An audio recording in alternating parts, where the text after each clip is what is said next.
Hoje sou eu que vou apresentar essa bagaça aqui, tá? Vocês aproveitem e vejam se estão inscritos no canal. Se não tiver, se inscreve, porque aqui é vídeo de alta qualidade, tá? Mano, vira pra cá. Volta, eu tô falando contigo ainda, rapaz. E essa câmera fora de foco aí, ajeita isso pro pessoal poder ver todos os detalhes da minha beleza. Então pega a pipoquinha, prepara o copo e se divirtam vendo esses dois humanos aí conversando, viajando. Eu vou lá preparar a minha. Fui!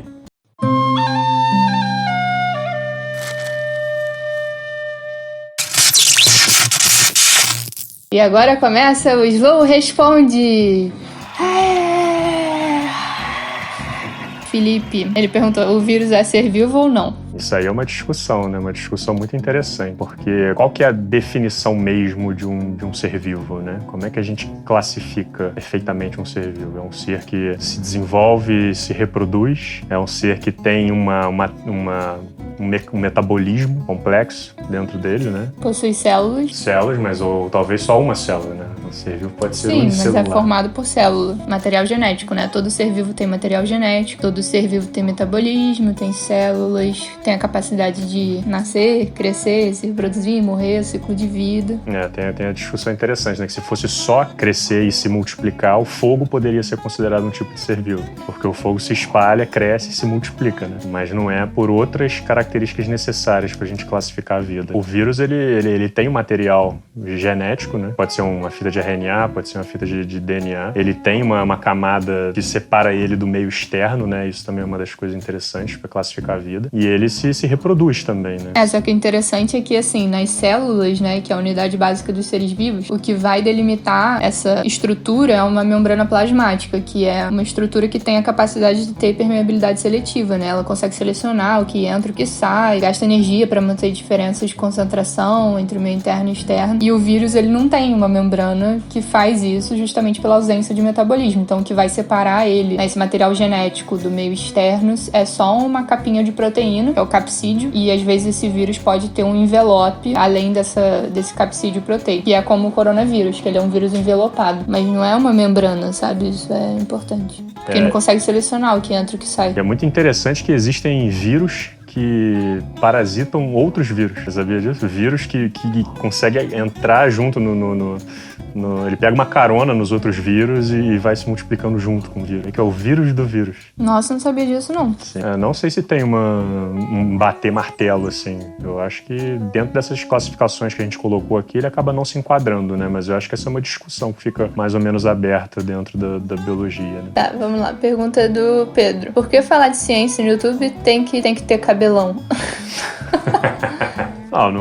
Não é todo mundo, né? Mas tem um pessoal. Tem eu, Pirula, de cabelo grande também. Tem o Pedro Lois, que também tá de cabelo grande. O Primata Falante também, né? De cabelo. Mas o Átila tem cabelo curto, o Hugo tem cabelo curto, o Emílio nem cabelo tem. O Papo de Primata também tem cabelo curto. Tá precisando conhecer os outros canais de ciência dos caras de cabelo curto. E das mulheres também, né? Porque de mulher tem realmente pouco, né? Tem menos. Tem a Camila, do Peixe Babel, a Vivi, a Nina. Em sua opinião, quais seriam as consequências do impeachment de Jair Bolsonaro? Primeiro, teria que passar o processo de impeachment. Para isso, ele precisa ser aceito pelo presidente da Câmara. Parece que depois desse acordo do Bolsonaro com o Centrão parou de se posicionar, né? A oposição que ele estava fazendo antes, nem que seja através de notas de repúdio que ele fazia diariamente, ele não tem feito mais, eu não tenho mais visto. E depois que o impeachment teria que ser aprovado, né?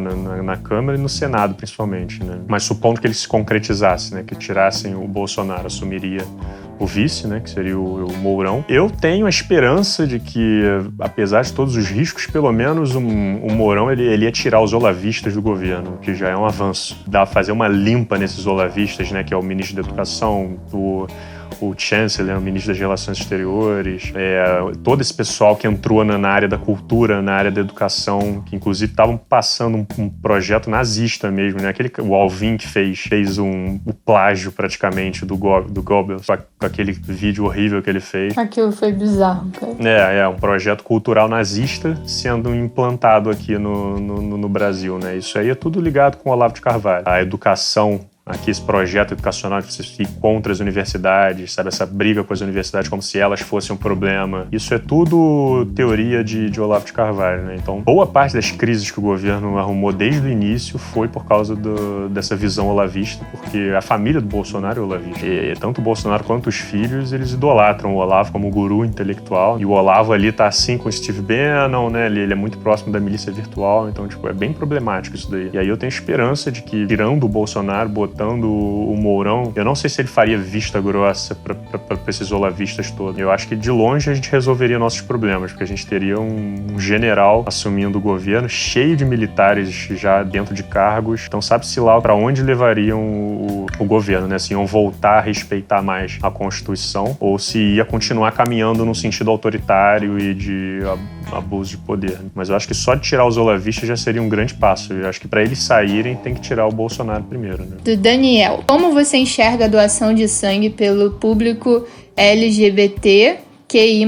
É proibido em muitos lugares do mundo, porque até um tempo atrás era considerado, ainda de forma muito pejorativa, o pessoal ainda chama hoje, né, de que o HIV seria a doença dos homossexuais, né, porque a gente tem artistas famosos que morreram de HIV e eram homossexuais, mas isso aí já caiu por terra, já. A gente já tem estudos comparando a quantidade de pessoas com o HIV circulando e a relação, a identificação sexual delas, né, se elas são homossexuais ou heterossexuais, você vê que tem uma quantidade enorme de heterossexuais que têm o HIV, principalmente são os principais responsáveis por passar o HIV para as mulheres, né, nas relações heteroafetivas. Não faz muito sentido aí continuar com essa briga do homossexual não poder doar sangue por causa da possibilidade do HIV. Não é nenhuma briga, né? Na verdade, é uma inconsistência absurda que existia por puro preconceito e aí continuou, sei lá por quê, até os dias de hoje. Sim.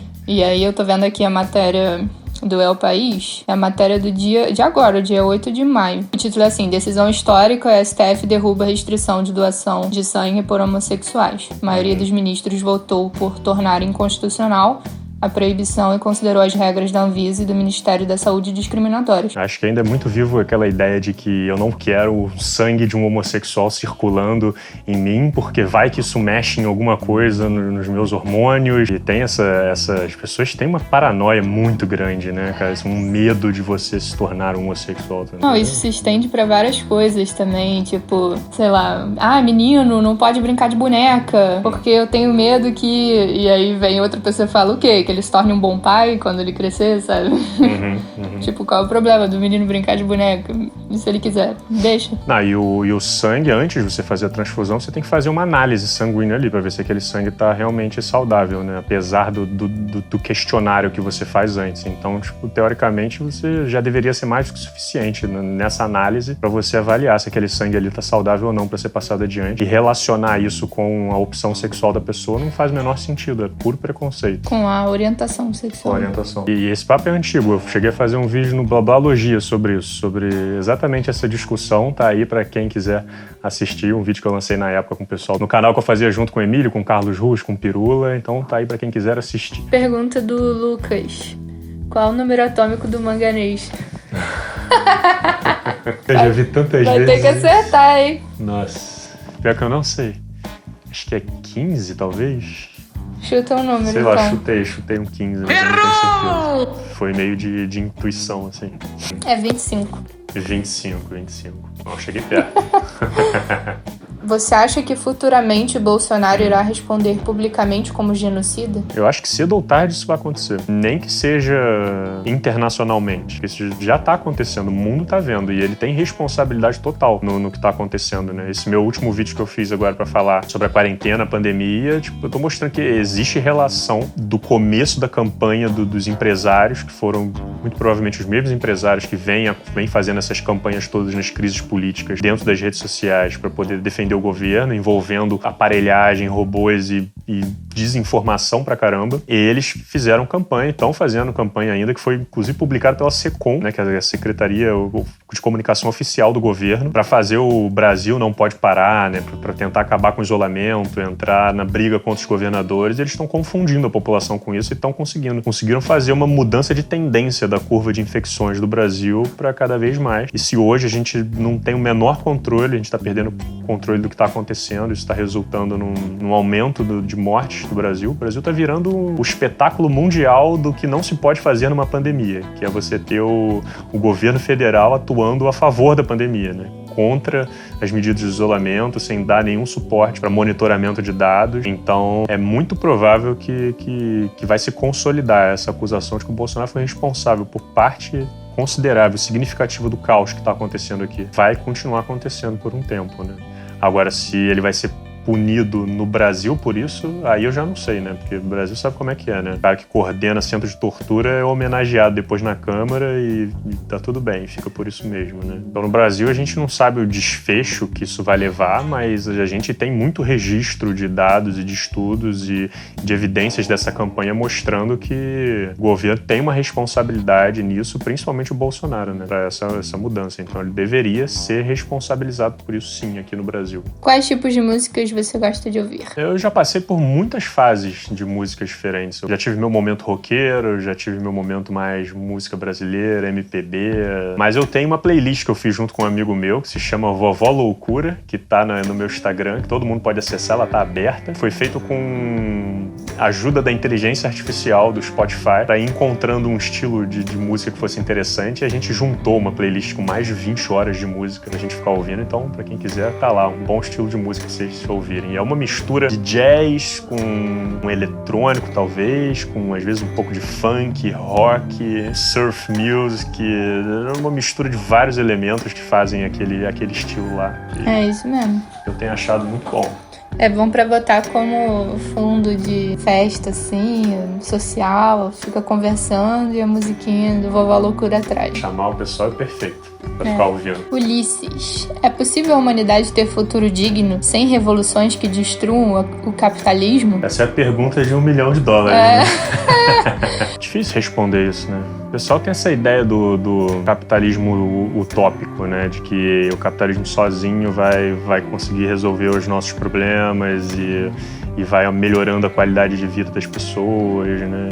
De fato, a gente melhorou muito o mundo de um tempo pra cá. Hoje, uma pessoa razoavelmente pobre, ela já vive muito melhor do que uma pessoa de uma classe alta há alguns séculos atrás, né? A gente conseguiu desenvolver muita tecnologia para isso. Mas, ao mesmo tempo, o capitalismo gera muita desigualdade de renda, né? A gente continua cada vez distanciando mais os mais ricos dos mais pobres, então vai gerando uma pobreza gigantesca em muitos países e tem toda uma lógica de exploração de recursos em que países mais ricos, eles, mesmo que lá a qualidade de vida tenha superado, alguém está pagando a conta disso em algum lugar do mundo, né? Então é uma longa discussão, né? Uma longa discussão. Você acredita que o capitalismo vai ser destruído por uma revolução? Eu acho isso bem utópico, não acho que isso vai acontecer, não. Seria legal, mas... É pouco provável, né? Parece bem pouco provável. Parece que o sistema já está muito entranhado dentro da lógica do capital mesmo e fazer revoluções não necessariamente quebra essa lógica. Você pode fazer revoluções, tomar os meios de produção, distribuir essa riqueza ali para as pessoas, mas isso não necessariamente vai impedir que a lógica capitalista continue viva dentro das pessoas e dentro de querer acumular riquezas e querer se destacar frente aos outros. Por isso que tem essa história de que para o comunismo funcionar, o mundo inteiro teria que ser comunista. Porque se tiver um país capitalista ali, ele já começa a corromper os outros todos, sabe? Só que aí já entra também numa questão utópica, né? Porque é muito difícil achar que o mundo chegaria nesse nível, né? Eu acho que até os comunistas concordam que isso aí já cai na utopia, né? De que isso não vai acontecer. Eu tendo a achar que as mudanças e as melhoras da sociedade têm que vir por meio das adaptações que a gente faz no sistema, sem necessariamente uma ruptura enorme, né? Mas isso é bem questionável, isso é bem discutível também. É um tema muito espinhoso e complexo, né? Mas eu gosto de imaginar que o mundo segue por um caminho progressista, assim, mesmo que a gente tenha essas derrapadas e a gente às vezes caia nos episódios meio sombrios, igual tá acontecendo por aqui agora. Eu tendo a achar que a gente vai superar isso e usar a tecnologia a nosso favor para tentar fazer essas adaptações todas, e tentar tornar o mundo um lugar um pouco melhor. O capitalismo agora ele é muito destrutivo, né, assim, e tá muito entranhado, parece no desejo humano, assim, essa coisa de se satisfazer comprando coisas, se satisfazer com lucros, e a gente tá destruindo tudo, né, por causa desse sistema, tipo, a Terra tá indo embora, assim, colocando bem, né, destruindo todos os recursos, poluindo a porra toda. Daria para fazer uma espécie de capitalismo controlado, né? Principalmente na questão do meio ambiente. Tipo, já existem regras, você não pode sair destruindo tudo, né? Só que o problema é que umas empresas que se tornam tão poderosas que elas começam a burlar as regras todas porque elas já aparelham ali a política, já fazem todo um mecanismo para continuar avançando e continuar concentrando cada vez mais riqueza sem se preocupar com essas questões, por exemplo. Acho que não é o caso a gente pegar e tentar derrubar a empresa, sabe, na marra, mas é o caso da gente tentar fortalecer cada vez mais essas políticas e fazer as leis valerem e entrar no modelo mais sustentável, um modelo que dê para sobreviver dentro dessa lógica de comércio, mas que não destrua completamente o meio ambiente, que seja menos injusto com as pessoas, né? Que não caminhe para uma desigualdade cada vez maior, né? Existem políticas que visam redução de desigualdade, né? Dá pra gente fazer. Existe um caminho, só que é um caminho que precisa ter muita educação. Por que seguiu a carreira que seguiu? Digo, de divulgador de humanas e exatas. Exatas? Exatas eu não caio muito nas exatas. Eu sou com uma vontade de compartilhar o conhecimento que eu já tinha adquirido e que eu estava adquirindo até então. E aí depois eu percebi que, além de funcionar e das pessoas estarem acessando e gostando desse conteúdo, também servia como uma excelente ferramenta de aprendizado para mim. E me envolver nessas pesquisas e elaborar os argumentos, né? Dizem que você elaborar uma explicação é uma das melhores formas de você aprender um assunto, você se testar e ver se você realmente entende daquilo. E preparar os roteiros, para mim, é uma forma incrível de eu ficar desenvolvendo e criando os meus próprios questionamentos e me aprofundando cada vez mais nos assuntos, né? E aí, no final, eu tenho esse vídeo preparado e aí eu jogo para vocês e vocês me respondem o que vocês acharam, vocês fazem os comentários, as observações. E aí, através desse feedback, eu continuo aprendendo muito mais sobre os assuntos que eu comentei nos meus vídeos. Então, ter vários vídeos sobre vários assuntos é uma forma de eu ir complementando um campo de conhecimento que vai me ajudando a compreender melhor o mundo, a sociedade, e isso vai fazendo com que a qualidade dos vídeos vá subindo cada vez mais e a minha participação no cenário vai ficando cada vez mais relevante também. Então é um trabalho em conjunto que a gente faz dentro da informação, em que eu ajudo vocês me ajudam, a gente vai crescendo e vai explicando, vai organizando toda essa informação que está disponível na internet, né, disponível no mundo, para poder ficar mais fácil para as pessoas que estão chegando já absorverem ela e continuarem dando os próximos passos, a gente ir educando o máximo de pessoas possível. Educação é o caminho. Bom, então é isso. Eu espero que vocês tenham gostado desse episódio. Deixem aí nos comentários o que vocês acharam. E lembre-se que eu estarei abrindo a possibilidade para vocês fazerem as perguntas lá no meu Instagram, eventualmente. Então fiquem me seguindo nas redes sociais para se manterem sempre muito bem informados. E fiquem aí acompanhando, porque em breve vem mais vídeos para vocês. Então um grande abraço e valeu!